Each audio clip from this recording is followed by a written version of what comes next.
I have never been the type of person who enjoys conflict. In my family, I was known for being level-headed, reasonable, and most importantly, successful. I had spent years building my career, working tirelessly to reach where I was.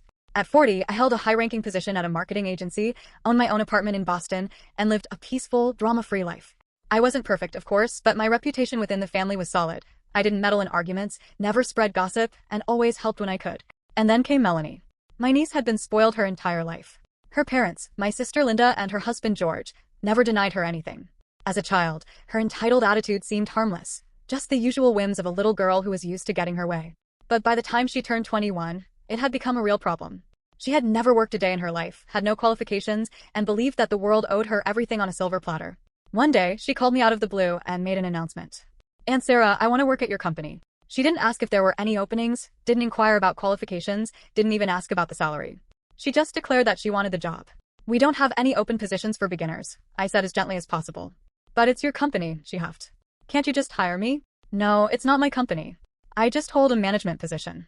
And even if I could, that's not how things work. We have a strict hiring process, and experience is required." "Oh, stop lying. You're just jealous." At first, I didn't even understand what she was implying. Jealous? Of what? Because I'm young and have my whole life ahead of me, and you're old and scared that I'll outshine you. I almost laughed out loud. The accusation was so absurd that I just took a deep breath and said, "Melanie, that's not the issue. A job comes with responsibilities, and you don't even have a resume." She hung up on me. I figured that was the end of it. But I was wrong. A week later, I started noticing a shift in my family's behavior. At first, it was small things. My parents were colder on the phone. My sister Linda was suddenly avoiding conversation. Then my Aunt Clara called me. "Sarah, what happened between you and Melanie?" "What do you mean?" "She said you humiliated her in front of the whole family, called her a failure, and told her she was nothing without your help." I was stunned. "What? I never said that." "She was crying, Sarah. She said you completely tore her down." I had to explain everything from the beginning. But a few days later, I heard yet another version of the story. Now, according to Melanie, I had called her stupid and said she would never amount to anything. Then new details were added. Supposedly, I had insulted Linda's parenting and said their whole family was a burden on everyone else. The rumors spread like wildfire. I stopped getting invited to family dinners. When I showed up at my brother's birthday party, I could feel the judgmental stares. I decided not to let this go and approached Linda. "We need to talk." She barely let me get a word in. "We already know everything, Sarah. If you don't want to help family, fine. But why did you have to be so cruel to Melanie?" "Linda, that's not true. She made it all up." "So now you're calling her a liar?" I realized that no one wanted to hear my side. To them, I was already guilty. I tried reaching out to Melanie, but she had blocked me. Meanwhile, the rumors got worse. Then, out of nowhere, my cousin Amanda sent me a furious text. "How could you say something like that? That's disgusting." I had no idea what she was talking about. "What exactly are you referring to?" I replied, "That you're sleeping with your married boss and that's why you got promoted. That you sabotaged a coworker to take their job. You're pathetic." I sat there, staring at my phone in shock. This wasn't just a family feud anymore. This was an attack on my entire life. The rumors about me spread like a disease. At first, they stayed within the family, circulating through hushed conversations and exchanged glances at gatherings. But it didn't take long for them to leak outside, slipping into my professional life like poison. I first realized it when my assistant Jenny started acting differently. She had always been reliable, efficient, quick, and never one for office gossip. But now, she seemed hesitant around me, avoiding eye contact and giving clipped responses. "Jenny, is something wrong?" I finally asked, catching her near the break room. She hesitated. "It's a nothing. Just some things people have been saying." A chill ran down my spine. "What things?" She bit her lip. "Look, I don't believe it, okay? But some people are saying that you have a problem with younger women in the office. That you sabotage their careers because you feel threatened." I could barely process what I was hearing. "Who's saying that?" Jenny glanced around, then lowered her voice. "I don't know exactly. But after Melanie started posting about toxic relatives who block opportunities for young women, people started putting the pieces together. Some of the interns have been talking about it. A few junior employees too." I felt my stomach drop. Melanie was using social media against me. I pulled out my phone and checked her profiles. Sure enough, there it was, a string of vague, dramatic posts. It's sad when family doesn't support you. Some people are so insecure they can't stand to see young women succeed.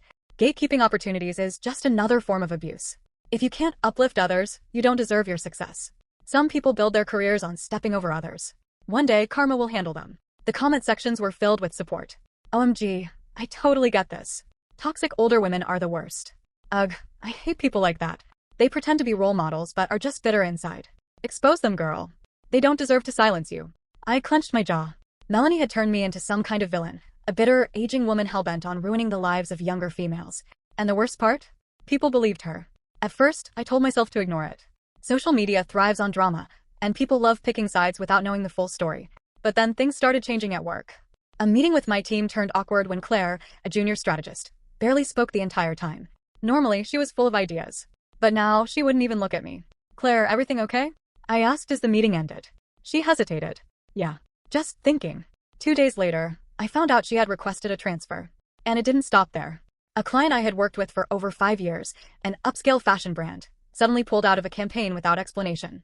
When I pressed for a reason, their representative, Dana, was cold. "We just feel that our brand should align with professionals who empower young talent," she said carefully. The words hit like a slap. It was happening. Melanie's lies were creeping into my career, infecting my reputation. I knew I had to confront her. I showed up unannounced at my sister Linda's house one evening. She answered the door with an irritated sigh, as if she had been expecting this. "Sarah," she said flatly, "this isn't a good time." "I don't care." I stepped inside before she could shut the door.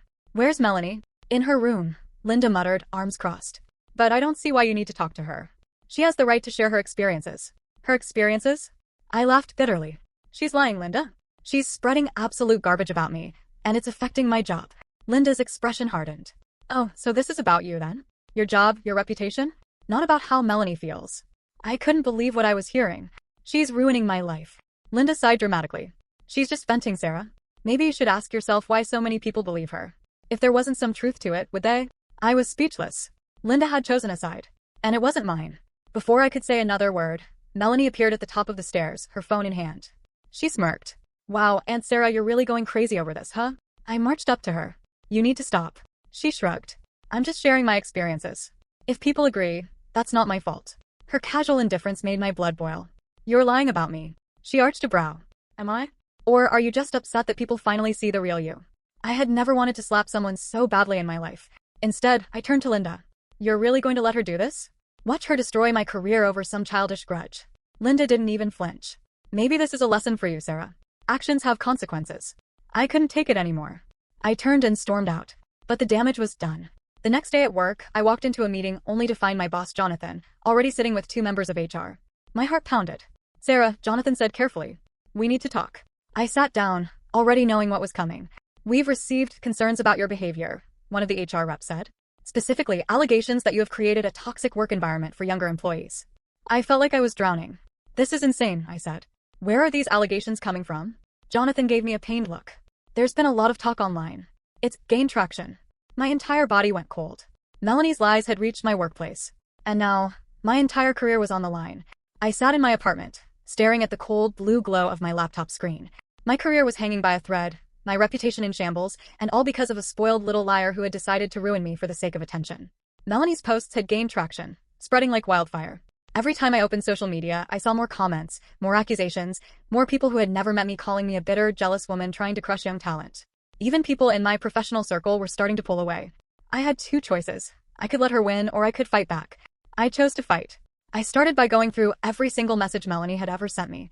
I dug through old texts, emails, and even family group chats. I needed to find inconsistencies, contradictions, anything that proved she was lying. It didn't take long. In our messages, she had outright admitted that she had no real work experience and didn't even have a resume. But in one of her interviews with another company, where she had failed, by the way, she had claimed she had years of experience working as a freelance consultant. I printed the conversation, highlighting her own words. Then I reached out to a few former colleagues of mine who worked at other agencies.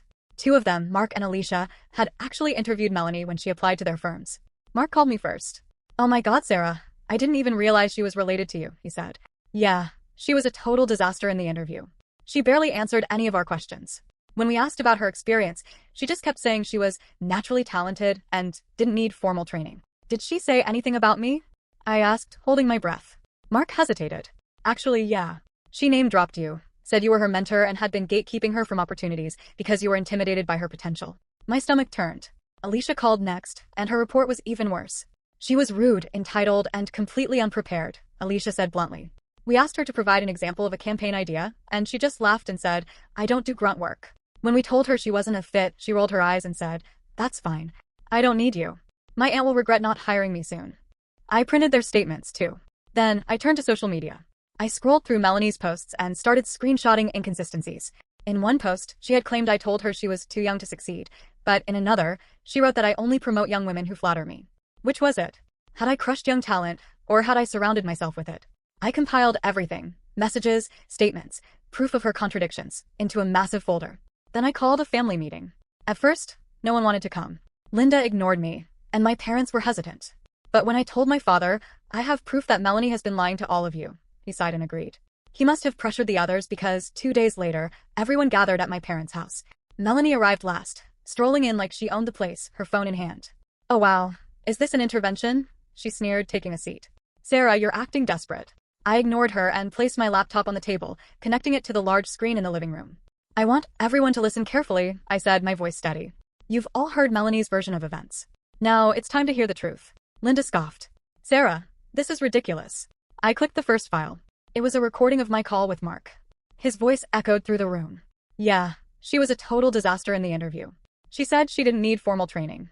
And she said Sarah was holding her back because she was intimidated by her. Linda's mouth snapped shut. I opened the next file, Alicia's statement. She wasn't qualified, she wasn't prepared, and she claimed Sarah would regret not hiring her soon.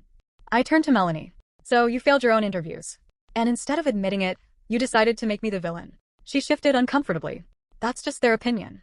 It doesn't prove anything. I clicked the next slide, a screenshot of her messages to me, where she had admitted she had no experience and didn't even have a resume. That's your own words, Melanie, I said. You said you had no experience. You said you didn't even have a resume. But then, you went around telling everyone I sabotaged you. Linda paled. Melanie's smirk faltered, but she crossed her arms. You're twisting things. Oh, am I? I clicked the final slide, a compilation of her contradictory social media posts. I read them out loud. Sarah doesn't hire young women because she's jealous. Then, the next one, Sarah only surrounds herself with young women who flatter her. Which is it, Melanie? I asked coldly. Am I threatened by young women, or do I promote them? The room was silent. Then my mother spoke. Melanie, did you lie? Melanie swallowed hard. Did you? Lie. My father's voice was sharp. She hesitated for a second too long. And that was all it took. Linda's face turned red with shame. My mother looked heartbroken. My father shook his head in disgust. You let us believe Sarah was some monster, my mother whispered. You let her suffer. Why? Melanie's face twisted in anger. Because she deserved it, she burst out. She never wanted to help me. She just wanted to watch me fail. No, I said. I wanted you to earn your success. And you didn't like that. She glared at me. You ruined my life. I laughed bitterly. No, Melanie. You did that to yourself. The family meeting ended with Melanie storming out, Linda chasing after her. But it didn't matter. Because the truth was out. And I was finally free. I thought that after exposing Melanie's lies, she would finally back down. But instead, she became more desperate, clinging to the illusion that she could still manipulate the situation in her favor. It wasn't enough that her lies had been revealed in front of the entire family. She wanted to find a way to make herself the victim again, and she was willing to do anything to make that happen. 2 days after the disastrous family meeting, I received a thick, professional-looking envelope in the mail, and the moment I saw the sender, a supposed law firm I had never heard of, my stomach twisted with a mixture of anger and disbelief. Even before I opened it, I had a sinking feeling about what it was, and when I finally pulled out the contents, I wasn't disappointed. It was a cease and desist letter, filled with exaggerated legal jargon, accusing me of defamation, libel, and intentional harm to Melanie's reputation, claiming that I had engaged in a malicious smear campaign against her and demanding that I publicly apologize and refrain from making any further statements about her, or else face legal consequences. The entire thing would have been intimidating if it weren't for the fact that it was absolutely, laughably fake. I had worked in the corporate world for years, dealt with real legal departments, and had enough common sense to recognize a forged document when I saw one. There was no real law firm name, no attorney signature, and the phrasing was so awkward that it sounded like someone had copied legal terms from a website without understanding them. I almost felt sorry for Melanie's stupidity, but mostly, I was furious. She had already caused irreparable damage to my reputation, and now she was trying to legally intimidate me with something that wasn't even real. Instead of wasting another second on her nonsense, I forwarded the document to my lawyer, Daniel, a sharp and no-nonsense corporate attorney I had worked with before, and within an hour, he called me, not even bothering with a greeting before getting straight to the point. This is fake, he said, his tone laced with amusement and irritation. Whoever wrote this has absolutely no understanding of the law. There's no legitimate firm listed, there's no valid attorney signature, and the wording is so bad I almost feel insulted reading it. I let out a breath I hadn't realized I was holding and sank into my chair, shaking my head in disbelief. I figured as much, but I wanted confirmation.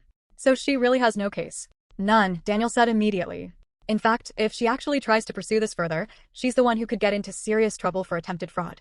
Sending fake legal documents is a big deal, and if you want, we can even press charges for harassment. That gave me an idea. Instead of ignoring Melanie like I usually did, I decided to turn this stunt against her, so I typed out a short, professional response and sent it directly to her, making sure to copy Linda and my parents. The email was simple and to the point. Melanie, I have consulted a legal professional regarding the cease and desist letter you sent me. It is not legally valid and constitutes an attempt at fraudulent legal intimidation. If you pursue this further, I will have no choice but to escalate the matter accordingly.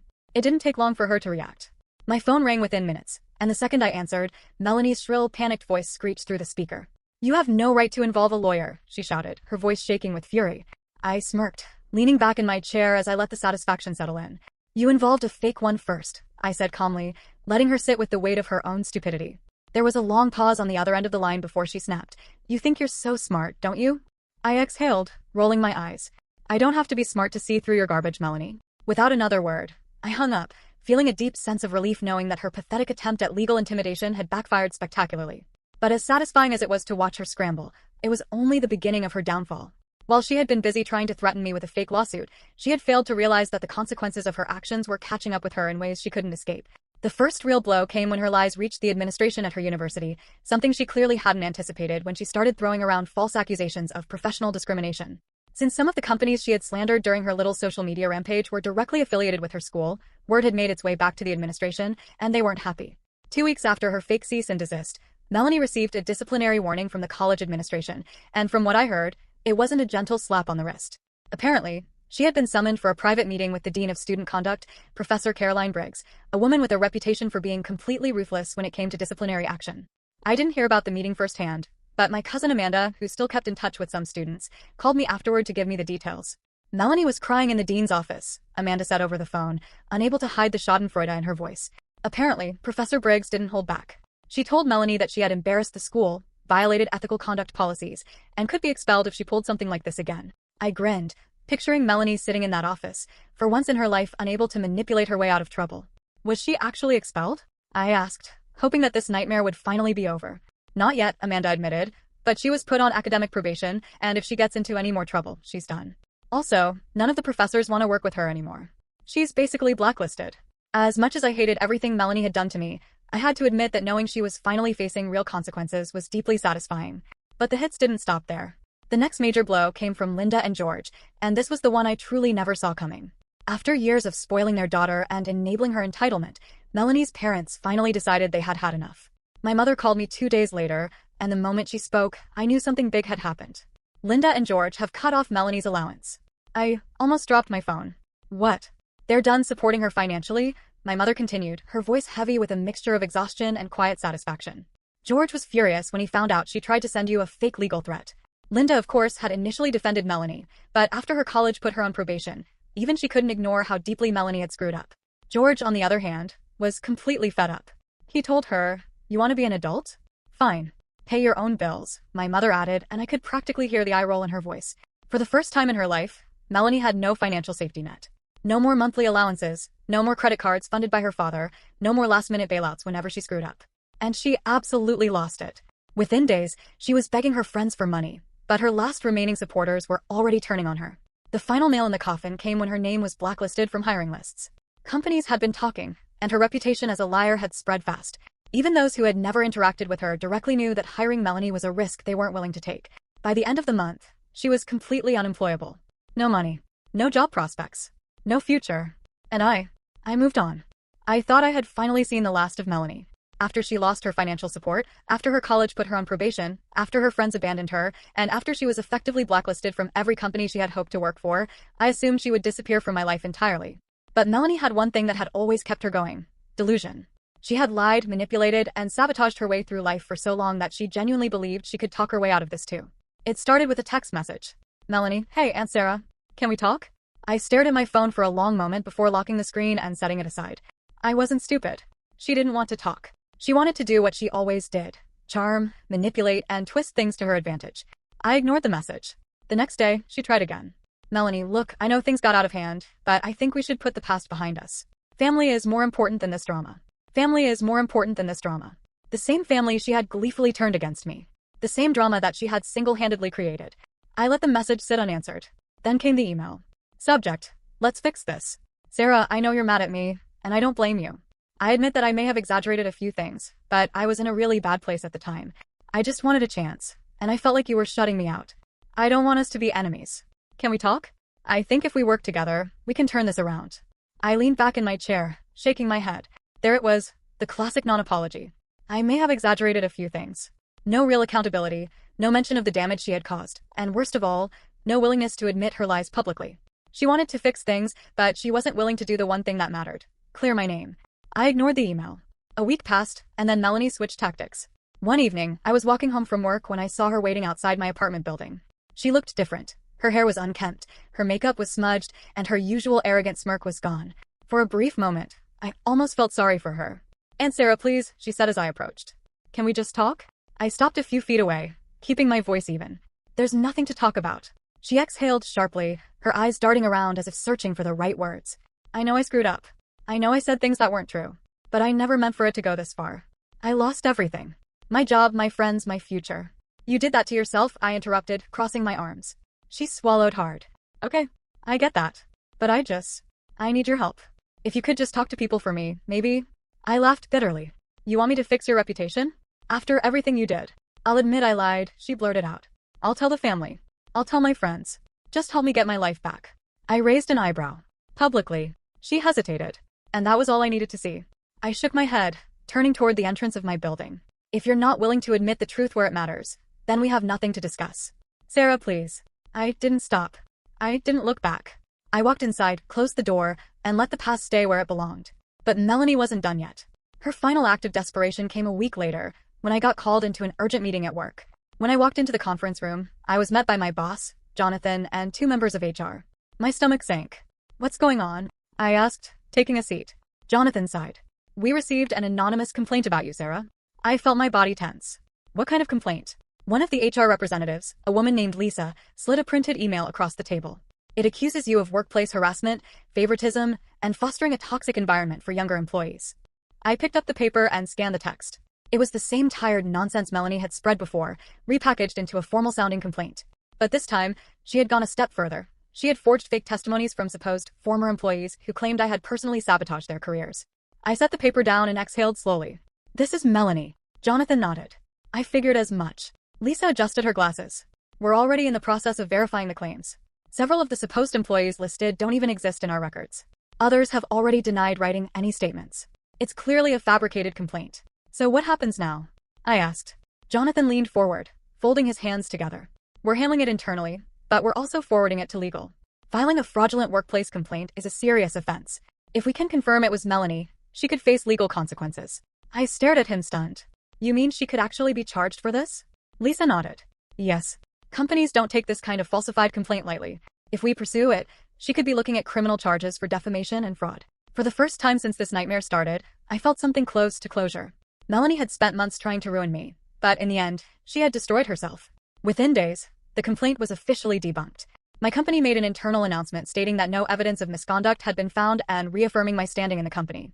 Melanie, on the other hand, had just burned the last bridge she had left.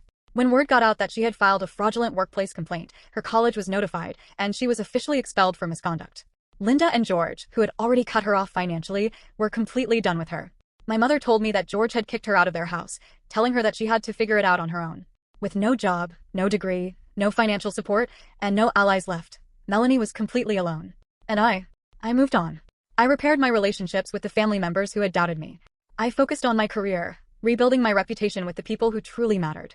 I let go of the anger, the frustration, and the pain that Melanie had caused, because in the end, she wasn't worth holding on to. The last I heard, she was couch-surfing with acquaintances, trying to pick up part-time jobs that barely paid minimum wage. Every company she applied to had already heard her name and wanted nothing to do with her.